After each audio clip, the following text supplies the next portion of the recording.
Ramdam ni Rigor ang kilos ni Tanggol at Ramon. Kumbinsido siyang papunta na ang dalawa para iligtas si Marites, kaya agad niyang inutusan ang mga tauhan na maghanda. Para kay Rigor, hindi na siya maaaring magpabaya. Siguradong darating ang mag-ama at kailangan nilang harapin ang pagsugod na iyon. Muling pinaalala ni Rigor sa mga tauhan na maging alerto.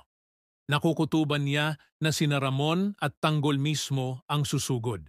Sigurado siya na hindi magdadalawang isip ang dalawa na iligtas si Marites, kaya paghahandaan nila ang anumang posibleng pag-atake. Sa kampo ni Tanggol, halata ang pag-aalala ni Don Julio. Natatakot siyang baka mapahamak sila sa pagpunta sa Quiapo.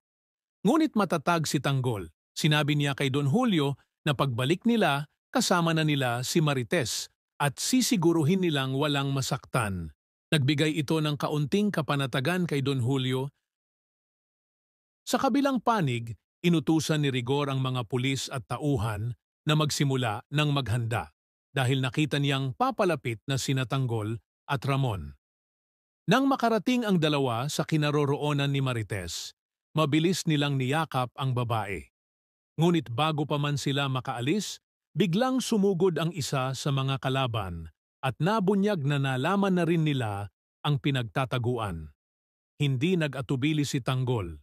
Sumugod siya, nakipagbarilan at isa-isang pinabagsak ang mga kalaban para protektahan sina Ramon at Marites.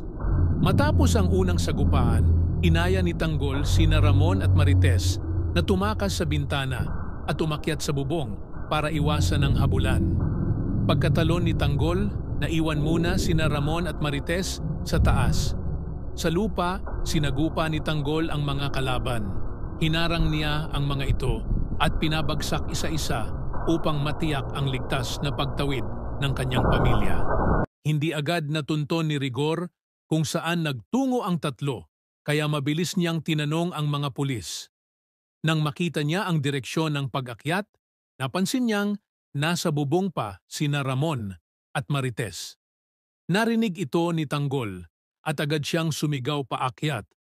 Binalaan ng dalawa na nakita na sila ni Rigor at kailangan nilang kumilos bago mahuli. Sa kabuuan ng mga pangyayari, naging malinaw na parehong kampo ni Tanggol at Rigor ay nakahanda at determinado sa kani-kanilang layunin.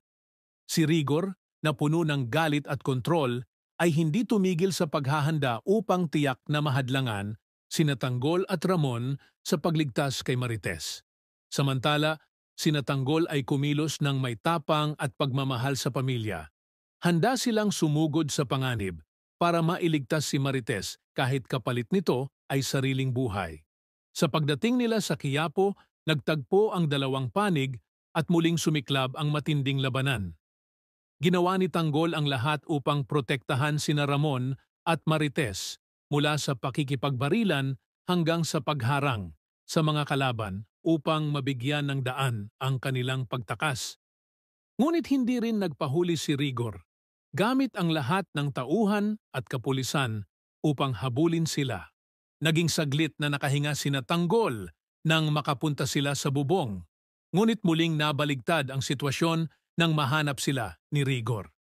Sa puntong iyon, lumala ang tensyon at nagbigay ng babala si Tanggol sa kanyang pamilya. Isang paalala na ang laban ay hindi pa tapos at mas matindi pang panganib ang naghihintay habang papalapit ang paghaharap nila ni Rigor. Ibahagi ang inyong saloobin sa comments section. Huwag kalimutang mag-subscribe at i-click ang notification bell para hindi ninyo ma-miss ang susunod na kabanata ng Batang Quiapo. Maraming salamat sa panonood at magkita-kita ulit tayo sa susunod na kwento.